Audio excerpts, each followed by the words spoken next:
ఇప్పుడు మనం భీమిలి మండలం కొత్త వలస గ్రామం సర్వే నెంబర్ 102, 103 దగ్గర ఉన్నాం. ఇది శారదాపీఠానికి ప్రభుత్వం గతంలో కేటాయించినటువంటి భూమి కూటమి ప్రభుత్వం స్వాధీనం చేసుకుంటూ పెట్టినటువంటి బోర్డు దగ్గర మనం ఉన్నాం. చాలా సంతోషం, హర్షాన్ని వ్యక్తం చేస్తున్నాం. ప్రభుత్వం అధికారికంగా ఈ భూమిని స్వాధీనం చేసుకుంది. దీంట్లో విధ్వంసం పోరాట ఫలితం అని చెప్పి మేము సగర్వంగా ప్రకటిస్తూ ఉన్నాం. ఇక రెండవ అంశం, మేము ఈ కొండ ఆ చివరి నుంచి ఎక్కి ఈ చివరి వరకు నడవడానికి మాకు 1:20 నిమిషాలు పట్టింది. సుమారు 2 కిలోమీటర్ల దూరం ఉంది.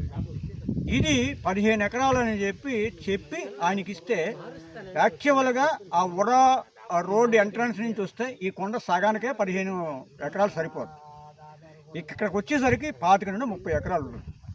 ఈ శారదాపీఠాధిపతి ఇదిగో ఇక్కడే డిస్మాండిల్ చేయబడి ఉంది.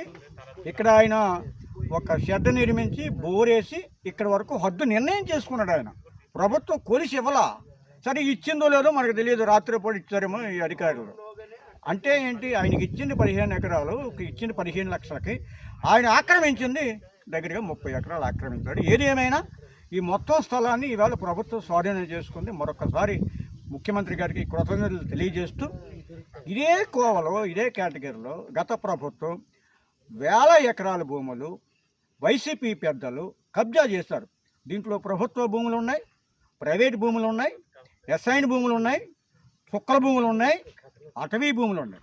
నిన్ననే ఉప ముఖ్యమంత్రి గారు ప్రకటించారు, సరస్వతి పవర్స్ జగన్మోహన్ రెడ్డి గారికి ఉన్నటువంటి 1300 ఎకరాల్లో 19.7 ఎకరాలు ఎస్ఐన్ భూమి కలిసింది అని చెప్పి 17.5 ఎకరాలు అటవీ భూములు ఉన్నాయని, ఇంకో కొన్ని చుక్కల భూములు ఉన్నాయని ప్రకటించారు. సరే, అటవీ భూములు చుక్కల భూములు పక్కన ఉంచితే ఎస్ఐన్ భూములు అండి జగన్మోహన్ రెడ్డి గారు అంటే వాళ్ళని కూడా మీరు వదలరా? నేను ఏదో మాట్లాడుతున్నారు మీరు. ఖచ్చితంగా దాంట్లో ఎస్ఐన్ భూములు ఉన్న అధికారులు చెప్పారు, ఆ భూమిని మీరు ప్రభుత్వం స్వాధీనం చేయండి, లేదా ముఖ్యమంత్రి గారు మీరు ఆ భూమిని స్వాధీనం చేసుకోండి. నెంబర్ 2, ఇదే నా మహానగరంలో నగరం నడిబొడ్డిన దశవల్ల భూములు టీఎస్ నెంబర్ 1096, 1097 and 1027, 1196, 1197 and 1028. ఈ భూముల్లో సుమారు 12 ఎకరాలు 22Aలో ఉన్నదాన్ని వైసీపీ పెద్దల ప్రోత్సాహంతో అధికారులు 22A నుండి తప్పించారు. అంటే కోర్టు అని చెప్తున్నారు, కోర్టును కూడా తప్పుదారి పట్టించుకుంటారు.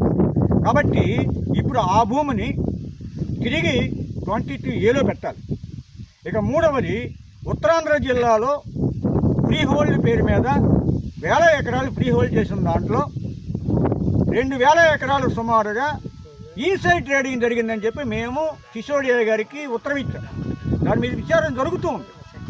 అది మరింత లోతుగా విచారణ జరిపి ఇన్సైడ్ ట్రేడింగ్లో ఇరుక్కున్నటువంటి ఫ్రీ హోల్డ్ ఎస్ఐన్డ్ దళిత రైతులు ఎవరైతే ఉన్నారో వాళ్ళకి అక్కడి నుంచి విముక్తి కలిగించి వాళ్ళకి ఒరిజినల్ మార్కెట్ రేటుకు అమ్ముకునే విధంగా ఈ ప్రభుత్వం చర్యలు తీసుకోవాల్సిందిగా ప్రభుత్వాన్ని డిమాండ్ చేస్తూ మరొక్కసారి ముఖ్యమంత్రి గారికి ఈ స్థలం నుండి ధన్యవాదాలు తెలియజేస్తుంది విధ్వంసం ఐక్య వేదిక.